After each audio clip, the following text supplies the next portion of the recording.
आज निफ्टी ने gap down open के बाद slow and steady up move दे दिया and pretty much flat close किया, मतलब कल का पे जहां पे क्लोजिंग था वहीं पे जाके क्लोजिंग दे दिया है। बैंक निफ्टी को देखेंगे, गैप डाउन के बाद एक पॉजिटिव क्लोजिंग दे दिया एंड ऑल टाइम हाई के नजदीक है।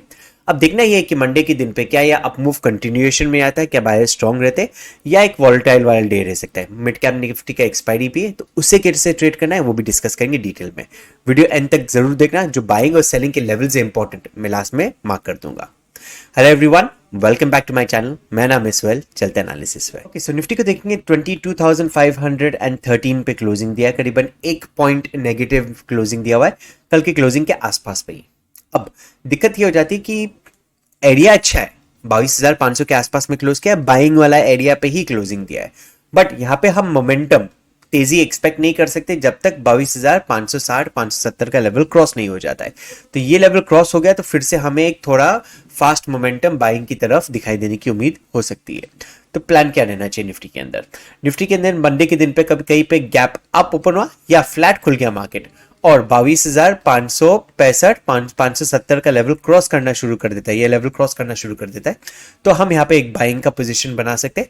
टारगेट जो रहेगा 22,620 के आसपास का पहला टारगेट रहेगा। ये लेवल टूट गया तो 22,700 का लेवल भी इंट्राडे बेसिस पे दिखाई दे सकता है। अब कहीं पे गैप डाउन ओपन हुआ तो देखिए, कहीं पे गलती से गैप डाउन ओपन हुआ तो 22,370 का जो एरिया है वो एक सपोर्ट की तरह काम करने वाला है। और ये जो एरिया है, पूरा जो जोन है 22,500 से लेकर 370 तक, ये हमारा एक नो ट्रेड जोन है। यहाँ पे कोई ट्रेड लेने की प्रोबेबिलिटी बहुत कम है, तो ये एरिया में अवॉइड करेंगे। जब तक 22,370 के नीचे क्लोजिंग नहीं देता है जब तक हम सेलिंग के लिए नहीं प्लान कर सकते। अब कहीं पे एक बड़ा गैप अप ओपन हुआ तो कैसे करना है?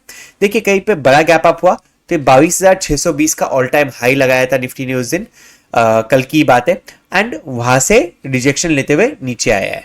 ओके, अब मंडे के दिन पे कहीं वापस से ये लेवल पे आ गया तो ये सेकंड टाइम होगा जहां 22,620 600 के लेवल्स को टच कर रहा है। तो हो सकता है इनिशियल बेसिस पे सेलर्स आ जाए।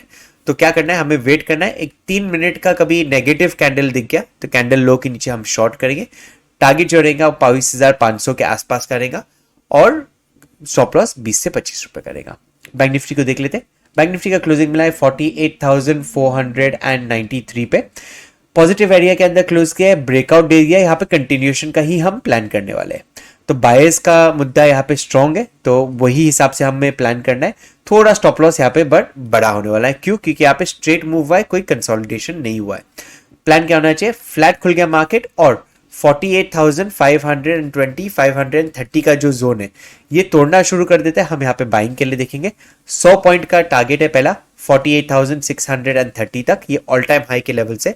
यहाँ पे आके मार्केट रुक गया या डायरेक्ट ब्रेकआउट दे दिया, दोनों ही कंडीशन में स्टॉप लॉस कॉस्ट पे करेंगे और फिर प्लान करेंगे आगे की तरफ पे। आगे की तरफ पे 48,636 का लेवल टूट गया तो 48,800 के लेवल्स को टच कर सकता है बैंक निफ्टी। अब कहीं पे गैप डाउन ओपन मिल गया या गैप अप ओपन मिल गया? देखिए, कहीं पे गैप डाउन ओपन मिल गया तो ये जोन बन जाएगा 48,200 और 48,500। ये जो जोन है इसके अंदर बीच में वॉलेटिलिटी रहेंगी तो यहाँ पे कोई ट्रेड करने का मौका मिलने नहीं वाला है। कहीं पे गैप अप ओपन मिल गया तो ये पहली बार है ऑल टाइम हाई टच करने के बाद, ये पहली बार होगा जहाँ पे bank Nifty all time high को से पे ट्रेड करना शुरू करे, तो वहां से रिजेक्शन लेने की जो प्रोबेबिलिटी वो हायर है। तो गैप अप कहीं पे खुल गया तो यहाँ से मैं सेलिंग का प्लान करूंगा। वेट करेंगे 3 मिनट का ब्रेकडाउन का, जैसा निफ्टी में डिस्कस किया, एंड प्लान जो होना चाहिए 48,500 तक का प्लान रहना चाहिए इनिशियल बेसिस पे। अब देखते हैं मिड कैप को। मिड कैप का एक्सपायरी है, अच्छे लेवल पे क्लोजिंग दिया है 10,865 पे। मिड कैप में कोई भी सेलिंग का क्राइटेरिया है नहीं, यहाँ पे प्राइस एक्शन बनाते हुए ऊपर की तरफ गया है। प्लान क्या रहना चाहिए? हमारा बाइंग जो जोन है यहाँ पे 10,875 से लेके 10,890, ये जोन के बीच में हम बाइंग के लिए प्लान करेंगे। मिड कैप में टारगेट जो निकल के आएगा 10,945 का टारगेट निकलेगा। सो 10,945 का पहला टारगेट और दूसरा टारगेट 10,995 का, तो करीबन 11,000 का राउंड लेवल के आसपास में। ये कभी फ्लैटिश खुल गया मार्केट तो, कभी गैप डाउन खुल गया तो कुछ ज्यादा एक्सपेक्टेशन है नहीं। वॉलेटाइल रह सकता है फर्स्ट हाफ के अंदर। फर्स्ट हाफ में वॉलेटाइल हुआ और फिर एक छोटा रेंज बना के उसका ब्रेकडाउन या ब्रेकआउट दे देता है सेकेंड हाफ के अंदर, तो एक एक्सपायरी स्पेशल ट्रेड के हिसाब से उसे ट्रेड कर सकते हैं as a hero zero trade. Otherwise gap down खुला तो कुछ ज्यादा करने की जरूरत है नहीं, अवॉइड करना बेहतर है। गैप अप खुला तो कंटिन्यूएशन का ही प्लान करेंगे हम, वेट करना थोड़ा एक पुल बैक करके रिजेक्शन ले ले, उसके बाद हम बाइंग के ओर पे देखेंगे। आपके मार्केट के रिगार्डिंग पे आपके कोई भी क्वेश्चन है तो आप नीचे कमेंट बॉक्स में पूछ सकते हैं।